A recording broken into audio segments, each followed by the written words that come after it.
right, welcome in everyone. Hang tight for 1 sec, little technical error there. All right, so welcome in. I'm Donna Reade, joined by Debra Kilsheimer, who when she sees a messy chart of accounts, she doesn't get mad, she gets curious, and somehow that is scarier. And that's the thing with the accounting industry. Underneath the spreadsheets, there are actual people with actual personalities, and we built Bookkeepers on Fire to prove it. So settle in and let's talk about the stuff that's actually keeping bookkeepers and accountants up at night.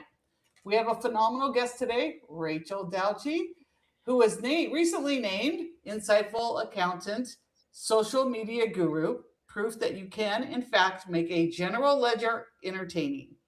She just had to teach it a few jokes first. So sit down, stand up, lie on the floor, just be in a position to receive this. Now let's kick this conversation off. Well, thanks, Donna. Well, Rachel, we're so excited you're here, back from an exciting week at Scaling New Heights, where we saw you walk across that stage and get that nice plaque of Social Media Guru. And yeah, that was so exciting. I'm so proud of myself for doing that, actually. Now, what does that mean, Social Media Guru? So what is that? How are you social media guru? Well, I try and do as much as I can on social media about what I'm doing and what my firm is doing and the niche that I work in. And I get really excited about the tools that I'm using and who I partner with. So I try and showcase all of that on social media.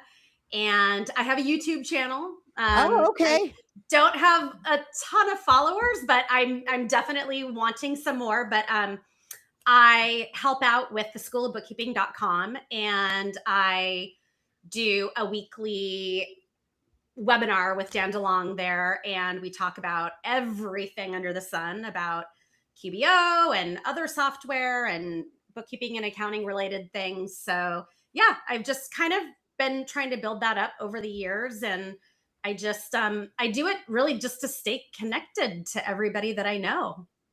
Now, what is your favorite social media platform? Do you do them all, or do you like just LinkedIn, or what? I probably like YouTube. I like LinkedIn, but the problem is that I end up going down these LinkedIn holes and rabbit holes, and then I'm on it for way too long. So, well, actually, I probably should say that about all social media. I definitely waste way too much time on it. But I find it informative, and I like to see what other people are writing about. Yeah, I find that the best part. I like Facebook. I use to see what other people are doing, and then I think LinkedIn to me is more what are other people thinking. Yes, so I like it like that. Well, great. And so where are you? You're in Michigan? Yep. Is it cold there now? No, it's warm here, actually. Although I'm a native West Coaster. I am originally from Southern California, but I predominantly grew up in Seattle, but then went back to SoCal for college and lived pretty much my whole adult life there. But my husband's in the auto industry. And so he was with GM for many, many years. And we ended up moving to New York and just outside of New York. And then now Michigan, Detroit for yeah. Yep, well, for the auto companies. So I am an auto wife. So we've been here now for probably 7 years. And at first I had never stepped foot in Michigan before I moved here. And I was not a Midwestern gal, but it's definitely grown on me. So the winters are very cold. And now I know why people go down to Florida in the winter. Well, come on down. Yeah, I mean, and I know you're my inspiration. I'm going to move down there at some point for the winters. But a lot of people do that here in Michigan, in the Midwest. And so, yes, it gets very cold here in the winter, and the winters are long. Like, it'll snow for 6 months. I'm not joking. Oh, so when will it start? Like, it's now it's July here. This is the height of the summer. It usually starts right around Halloween. Okay. Yep, we start to get snow flurries right around Halloween. And then it will last to what, April? Yep. You do Doesn't that sound fun? You do get to wear nice sweaters. I do like winter clothes. Yeah, I do. I love wearing the sweaters. And I think, Donna, you're in Orange County, right? Yep. Yeah, so I mean, we live, you live, I think, where I live for a really long time. I couldn't wear the sweaters. And so I'm grateful to be able to wear that. I love it. Yeah, of course, I like to knit. So, I knit these wool sweaters here in Florida that just sit in the shelf. You can knit me one and I'll wear it up here. And my mom's Norwegian. So, I knit these Norwegian sweaters. My Hal goes, who's going to wear that? I go, I don't know. It's fun knitting it, Well, I will gladly take one. So how did you get started in this profession? How did you become an accountant? Well, how I became an accountant is actually kind of a funny story, but a long time ago, like early 2000s, I got a degree in US history, but I ended up falling into kind of working in as a lending assistant in some private banks. And then I ended up moving back up to Seattle temporarily, and I was working at a bank up there as like financial services and lending assistant and customer service and that kind of stuff too. And my boss at the time said, I think you'd be good at accounting. If you ever went back to school, you should study accounting. And so now I understand that you can kind of see that in people. You can see, you can kind of tell that they'd be good at that. And so I thought, I don't want to go back to school. That sounds lame.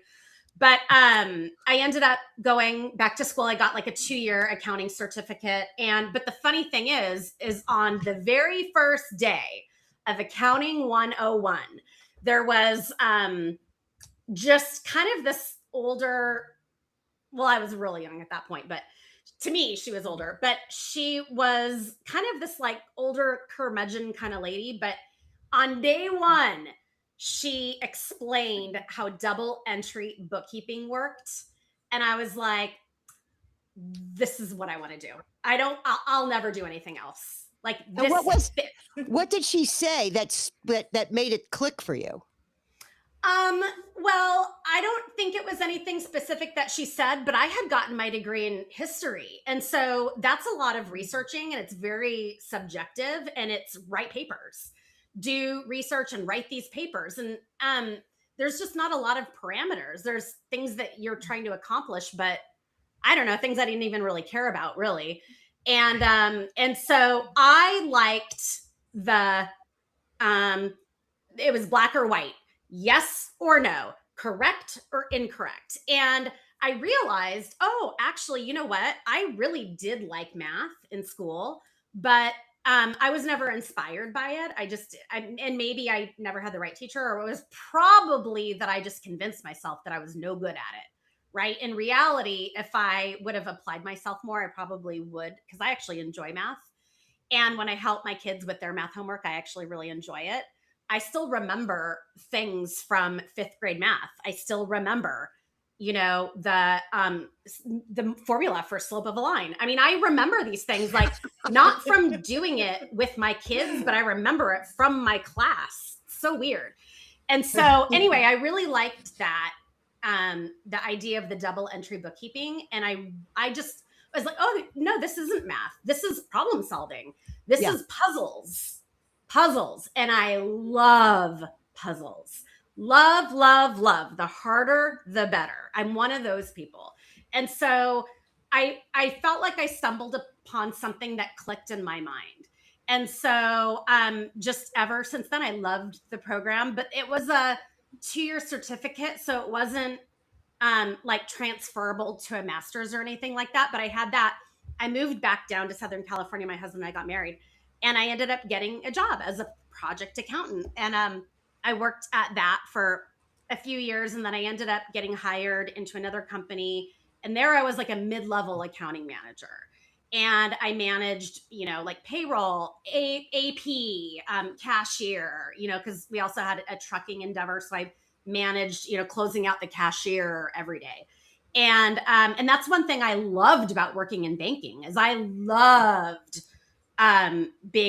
working the teller. I loved it. I loved balancing the thing at the end of the night. Like I just loved it. And so in counting the cash and auditing the cash, it was just cool. And then I finished the program and I just ended up doing that. Then I had my kids. Well, I was still working when I had my older daughter, but then when we ended up moving to just outside of New York, that's when I had my son, and he was still like an infant. And so I ended up being a stay-at-home mom for that time. So right around the end of that time, probably about 7 or 8 years ago, is like right before we moved here. I thought, no, it's probably 8 years ago. I was like, okay, well, I want to go back to work, but what do I want to do? I don't want to go back to working in an office. And my daughter was really, really involved in dance, and she started doing, I think I've probably told you guys before, my daughter does competitive dance. Everybody that knows me knows I'm a dance mom, but she was starting to get really involved in that in kindergarten, first grade. And so I wanted to do that. And I was also a brownie leader, and, my son was in preschool. So I just did that. And then, but I was like, you know what, maybe I'll, at one of the jobs that I had, we had a guy that would come in once a month, and he would get on their QuickBooks and like do their, month end, whatever.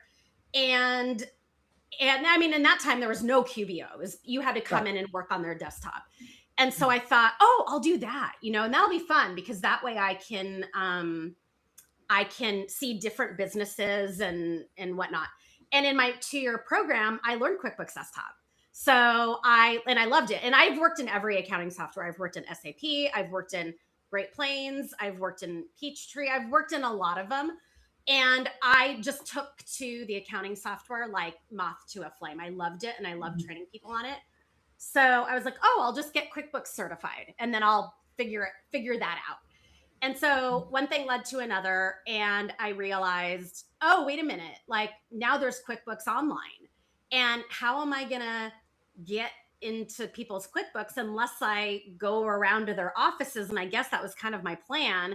So I got a QBOA and put my profile on there, and somebody found me, and I went to their office, and he was like, okay, here's my credit card statement. I want you to key in all of these transactions one by one by one by one by one by one by one. And I was like, but I think I can import these. And he was like, no, I want you to do it the old fashioned way. Sit here and do it. And he had payroll journal entries to put in, and he wanted me to do it the old fashioned way.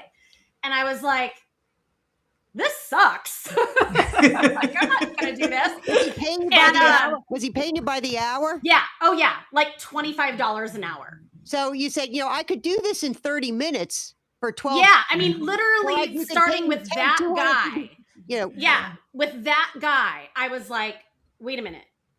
There's no way this is it. Like, I could figure out this software and how to optimize this stuff like in a day. And so I said to him, I go, do you mind if I like figure out how to import this in one fell swoop and like figure it out? And he was like, no, I don't want you to do that. And so I finished out. Why? Was there a purpose? Like not to, how come he said he was old school. And so I was just like, okay. And so then I finished out that job, and then I immediately switched to QBO, and I got, involved in all that. It took me like a month to deal with like all the Intuit logins, you guys. I know. That was a nightmare for me, because guess what? I was already a Mint user. That's when because I already used Mint for a few years. So I already had a login for Mint, and trying to get the other Intuit password and set up, it was a nightmare. But I ended up finding an online trainer, Erin Walsh Dyer. Okay. And and I took a couple of her like online courses, and then I just messaged her and I said, do you do like one-on-one training so I can learn a little bit more about like kind of how to do this? And she was like, oh, I do. And I have a community that she had just started, and I joined her community, and it was really cool. It was really little.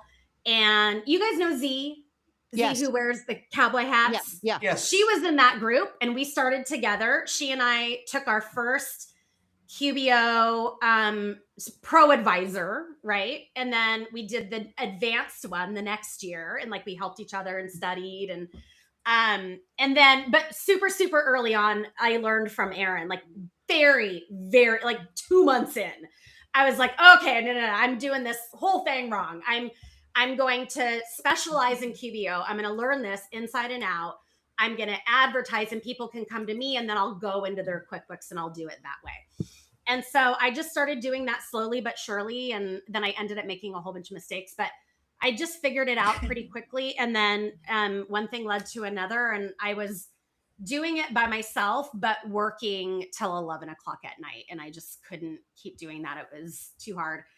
And then I ended up hiring my first employee who I was able to transfer a lot of that stuff to her. And then just, I kind of started to grow more and more and more and visualize immersing myself in the community of a lot of different people, realizing like what it is I could do. But I will say, Erin was the first one that said, because when I first started, I thought I had to go into people's offices and just do what they say. I didn't know any different. I thought that's a compliance job. That's what you have to do. They say. That's how employees think.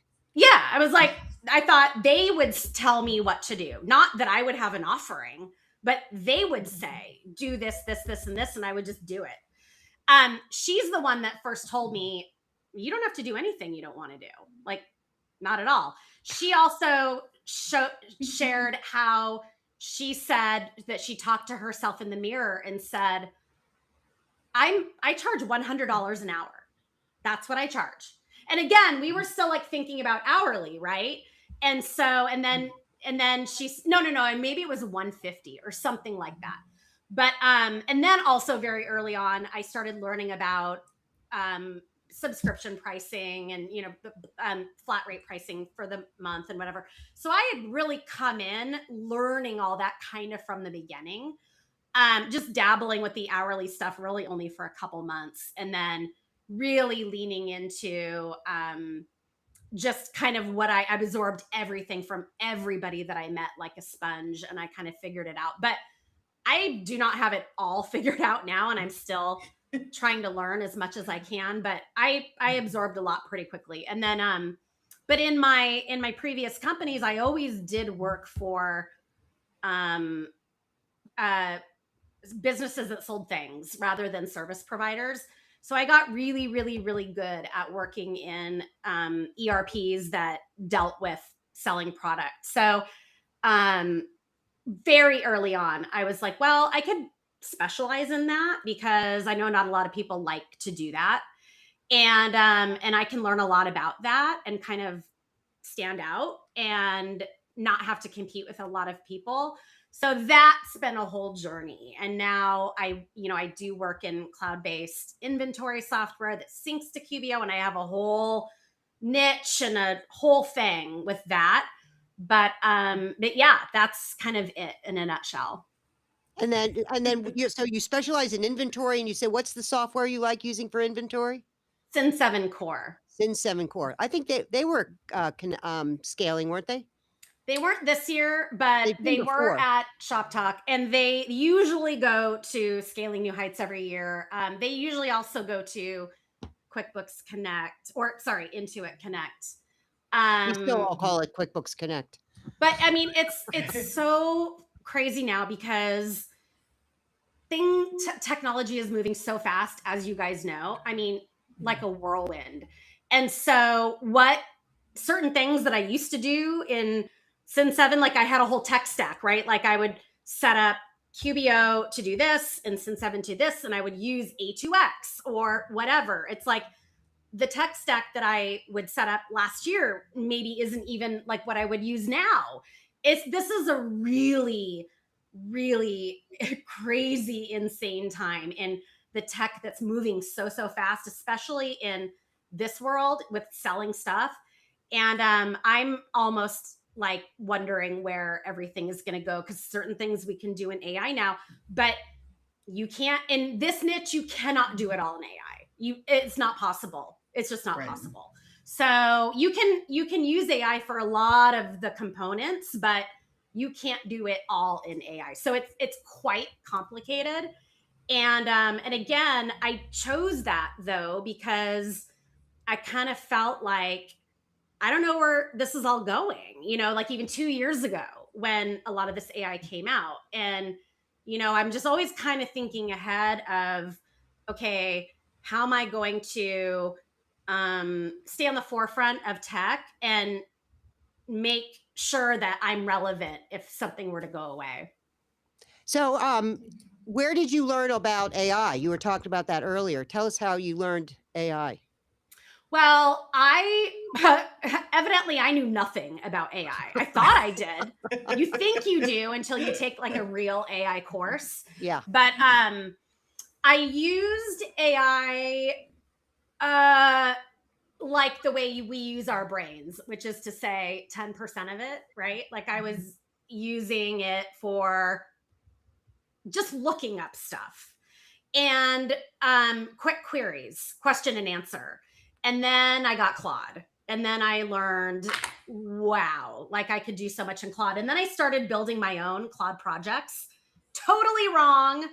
And then I took Jan How Goes class. And oh my gosh, that was transformative. And I learned so much more about now what you can do in AI. And then I was joking to her in the class. I was like, so this is good for what, 4 weeks until they, add something completely new. That's how fast this moves. But more importantly, than even, just talking about AI is the conversation about AI is a lot of just that conversation. And it's a lot about, I found, and this was starting to annoy me, is that I found a lot of people were going, oh, well, so-and-so's industry is going to be eradicated by AI. And, oh, well, we're not going to have or you accountants are going to be irrelevant now. Haha. And I started seeing a lot of that on, various social media platforms. And first of all, that's really crappy. And secondly, it was still a lot of chatter, not a lot of, well, how? Explain what's going to be, replaced. And I'm not a big, like I was telling you guys earlier, I'm like kind of a simple gal. I'm not going to sit and talk a pie in the sky about a lot of stuff. I want to know how it works. Like, give me an example so I can understand it like a fifth grader. And then I'll tell you what I think once I get in there and I can see exactly how the stuff moves from point A to point B. Like, that's how I want to learn about AI. And so without talking like, philosophically about it.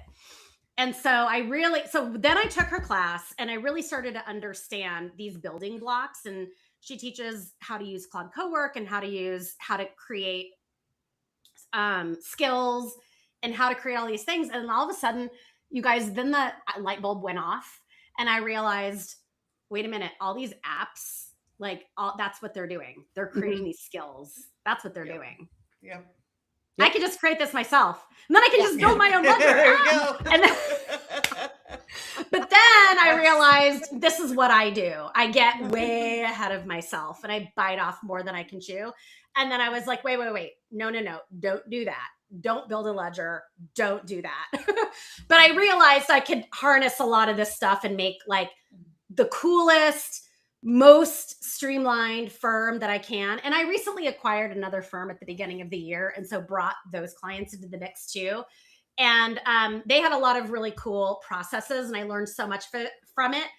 And I realized like, oh, cool. I can take that idea and like put it with this. And so there's a lot of that too. But I ultimately want a like super efficient, incredible firm with SOP for everything in databases. Like that's ultimately my goal. So that's kind of what I'm working on. But it's great. hard My because I love that. That's my language. Yeah. And I'm sure like, and then another thing that I was going to say about AI is that there's a lot of this chitter chatter about, you can like be a solopreneur and like AI, 500 clients and they're all working in agents behind the scenes. And that's not what I want. Like, so that's what I want to make clear is I don't want that because again, I love accounting. I love bookkeeping. And that's the piece that I'm not hearing in the AI discussion. That's- I don't know. What do you that's guys where think we about are. that? Yeah, and the magic with what we do is not we can automate a lot of stuff. We can automate the entire transaction flow. But the magic is talking to the clients and answering their Yeah. questions. That's the magic that we have, and that's the part that we bring them to life, help them talk through their businesses, because we can go from transactional people, which the AI can do now, to the business therapists that we already were anyways, Yeah. but giving them even better advice now because we don't have to then mess with all the transactions and try to get them to send us a receipt for something, and all those kinds of things. We can now have better discussions and talk to them about their dreams, their aspirations, their Yeah, families, and what they want for Right. that. Yeah. Yeah. So it frees up our time if we harness the power of AI and we use it the way it should be used. I don't think there's a value in a firm that's going to go have everything done by agents and you can have 500 clients and be a solopreneur. There's no one that can manage that and it go well. I don't yeah. think, It's at weird. least It's I like, don't feel think like so. I hear some people talking about that, but again, it's just really far from what I want. And like, Yeah. we do we do a lot of advisory, but the advisory is more, well, I guess my team, yes, like, talking to them about what's going on with this transaction and these receipts and that and that. But what I do is more of the, why isn't this syncing? What's going on with this? This is erroring. Blah blah blah blah blah blah Yeah. blah blah. So I teach them how to work in Sin7. I teach them how to look here in Amazon and da da da da da. And so so there's a lot of that, and so you can't AI that.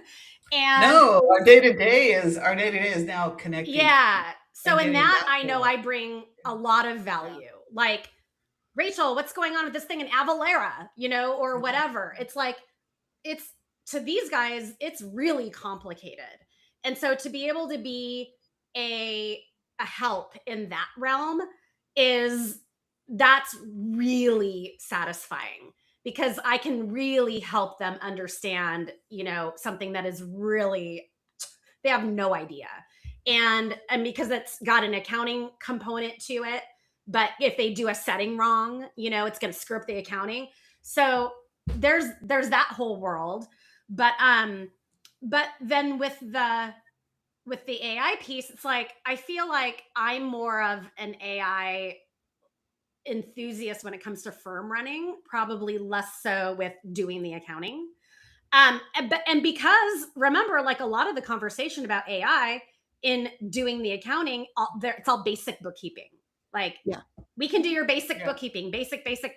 Well, we don't really just do basic bookkeeping. And then on top of that, we're service providers. We do payroll, we do bill pay, we do this and that. You always have to ask them, what's this? What did you mean by this? If you annotated something, I can't read the handwriting on that. We have to chat with them. So, we have to still be like pleasant people, and we're providing a service. And so that's why I never want to be we're just like cranking out 500, month ends by some AI bot, because I don't think that's what my clients want for one. I don't think it's what they want either. No. And so, and I, business, honestly. yeah. And I honestly, I love doing bookkeeping in a ledger. I already have an automated system. It's called a ledger, and so I don't necessarily feel the need to speed up this or that and that. I'm already fast, I don't know if you guys have tried using the AI invoice in QBO. You know how fast, much faster I can just crank out an invoice? To read the bill than it does for me to hand enter it. I don't use QBO anymore, so I don't even know. Yeah. Oh my gosh. So. Oh yeah, that's right.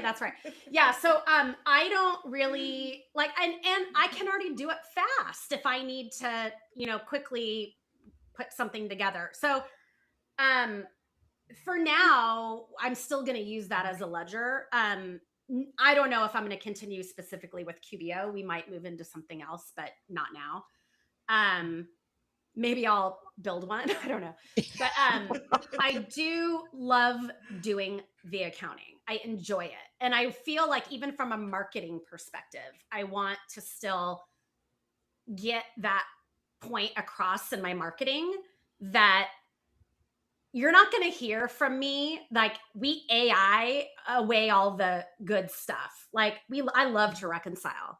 And Me too. when I used to work at Anheuser-Busch and I was reconciling giant accounts, I would literally count down the days until I could do that. I know. I have one client, has 16 bank accounts. Of course, it's pretty fast now with QuickBooks. But every time it reconciles to zero, I go cha-ching. Oh my God, it's so fun. And it's like, remember, like I love puzzles. And so like intercompany clearings, I'd be like, oh my gosh. And when I would, work on it and I would just do them in Excel, but I learned really more complicated Excel that way too. But, so I really do enjoy doing that stuff. And I think it's a selling point. I don't know exactly how yet, but I want my potential future clients to understand that while I love AI and I just got a newer client recently and he's just such the nicest guy. And he goes, do you use AI? And I go, you know what? I'm going to be honest with you. I do, but we do the bookkeeping, we do the accounting in a ledger. Then we take that data and we can forecast and do anything. I can do like the coolest cash flow, Claude and Excel. Yes, I do a lot of AI that way, but I'm not going to do AI with your actual raw data. That is going to be reconciled by a bookkeeper or an accountant. And he was like, oh, I love that. And so I feel like being able to market that as we're doing your data reconciled to the penny by a human. We don't ever use reconciliation discrepancy. Like we do it correctly to the transaction. That's how I learned how to do it. That's what I pride myself on, and we love it. And sometimes I don't really work in client work anymore, like in the accounting, but when I was like, we would fight over who gets to reconcile. I want to do it. I want to do it. It's our happy place. I mean, really, it's our happy place. If you're an accountant. Yeah. So that's I mean, that's a thing too, is, and I do come across bookkeepers like that really do honestly enjoy what they do. And that's really, really special. And I would be sad if that went away and AI was doing it all. So we totally agree because we love to reconcile and all that stuff. Oh, I think you turned your camera off, Deb. I did? Yeah. Your camera just went off. Yep. Oh, I see myself. Always something. New recording track started due to changing. I don't know what happened, but we're at time anyway. Anyway, we're at time. So it works out well. I can't get it back either on this side. I don't know what you did. Sorry. Anyway, no worries. Heard off camera. I don't know. It says my camera's still going. Yeah. They must have done an update in the middle of the show. Yeah. Wait, go to the video setting at the very bottom. It's like audio, video, share. Yeah, blah, it's blah, right there, and it says it has my camera there. On. Yeah. I don't know what happened on your side. I don't know. Oh well. Maybe can you guys? Come if back? you only think that QBO does updates randomly in the middle of things, this happens to us. I swear every day. Yeah. With one of these things we're using, this is what it's like. Even before the show, they had updated something and threw off everything. Yeah. It's not only QBO. Wait, Donna, are you the host? Yep, but I can't change what she did. No, I know, but can she leave and come back? Maybe I could try that. I'll try that. You want to leave and come back, and then I'll be right back. Go out. All right. Cool. All right. Well, hang on just for a few more minutes. Let Deb come back in. So the leave and come back is my new version of Control Alt Delete. Whenever I goof up something in a stream or whatever, and I don't know how to fix it, I just leave and come back, and that always fixes it. That works a lot. I did that this morning. I use Claude Code to do a lot of things. Talk about amazing. Oh my gosh. I haven't even gotten the Claude Code yet. There we go. Am I back? Yay. Deb's back. See, because Donna, I know you to be a super tech whiz. And that's one of the things, like I met you a few years ago and you were so techie but I just took to you right away because I was like, oh, this is so cool. And she's doing this. And it's like kind of marching to the beat of your own drum a little. And I just knew that you knew a lot about that. And I didn't. And so as I was starting to learn a lot more, I just learned a lot from you about like how you do it and but really it was more of the unapologetic, like, sorry, if you want me to do this, you're going to pay me kind of thing. Because again, sounds like me. Yeah. Like I didn't know, you don't know that until you kind of hear that from other people. And then I took one of your courses, Deb, at scaling like years ago, like maybe 5 years ago. And it was like, again, being diligent about being paid for what you're doing. And a lot of it is you just don't know until you hear somebody give you that permission, right? And so I just learned a lot from a lot of that. And now I don't really take any from it. Good for you. All right. Yeah. So it's hard because it's a little bit, I don't want anybody disrespecting my team, but I also can't be slowed down by somebody giving me a really hard time or being verbally abusive or withholding pay or or any of that. Like I'm not dealing with anybody like that. Because when you're dealing with e-com, sales tax, automation, inventory, I know there's not a lot of people that do that. So I can afford to be a little like, I'm just going to wait for my right people. My people will come. And actually, like probably for the first time ever, I kind of can't really take any new clients now for the first time ever. Nice. Maybe if they're the right client, and they don't have a whole bunch of cleanup. The cleanup is hard because not hard to do. I actually love it. Not that. It's the explaining to them, because the reason that they got it to that point, I mean, cleanups can be a whole other episode, but the reason that they got it to that point is because they don't understand. They don't know what they're looking at. They don't know how the software works. So I'm not the best at explaining it. I'm better at doing it, getting through it and moving. Right. And so I struggle with that still a little bit. Well, that's good to hear that you struggle with something, because you sound like you have it pretty much together. No. I mean, that's probably my biggest weakness is I don't, I just want, I sometimes have a hard time like communicating exactly what it is I'm doing. I just want to dive right in.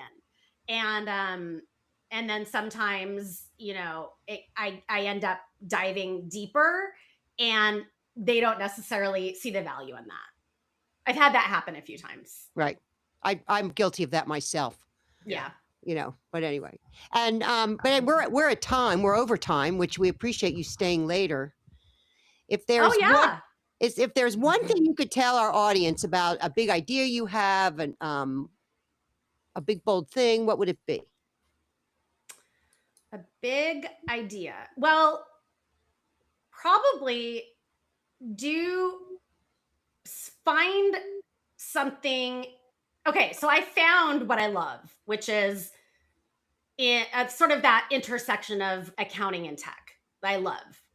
And so within that realm, I chose my niche. So I would say, in doing something that you love in whatever profession, specialize in something that not a lot of people do, and make that your own. And I learned that very early on. And sometimes I hate this niche because I'm just like, oh my God, why am I doing this? But on the other hand, it's very, very satisfying, but sometimes it makes me want to pull my hair out and cry at the same time.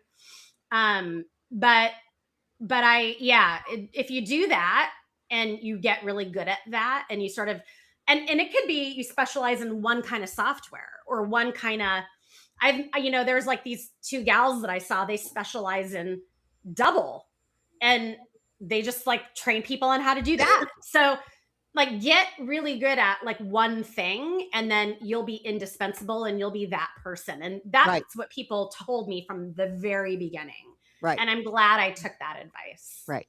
Well, thanks so much. I know that you have been a real highlight of our show. It's been a joy. Oh, wow. Thank you. Well, I feel the same way about you guys. Well, thanks. And congratulations again on your award. That was really exciting to see you. Oh, thank you. Yeah. I mean, that's top 10 pro advisors. So I know what I was going to say, and then you guys can go. Because I meant to say this. So my first trainer, Erin Walsh Dyer, she passed away from a rare form of cancer. Right. And the only reason I'm a pro advisor is because of her. Literally, I didn't even know it existed. And she's the one that taught us how to study for that. She's the one that even got me interested in that. And she helped us, with tips and tricks on that first exam we did. And I never thought I would even be voted in a top 100. I mean, to me, that was like a light years away. And so this is just testament that everybody that I have met is so supportive and encouraging and incredible. And I just wanted to like highlight her too, because I'm still in her QSP. It's still run by her husband, and I'll always be in it. But I just miss her. So she's inspired a lot of us. Yeah. Yes. We miss her a lot. But thanks again. Donna, sign us off. All right. And that's our show for today. Huge thanks to Rachel Dauchy for sitting down with us. And if you walked away with rethinking, well, everything, that's the point. To every bookkeeper and accountant out there, keeping the lights on and auditors away, we see you. We are you. So go feel proud, confident, and seen. We only ask that you subscribe, share, like, and send this to a friend. Join us every Tuesday at the same time. And until next time, keep the books clean, the boundaries cleaner, and remember, every time QBO rules get it right, an angel gets its wing. Thank you. And you guys have a wonderful week. Bye-bye. Thank you.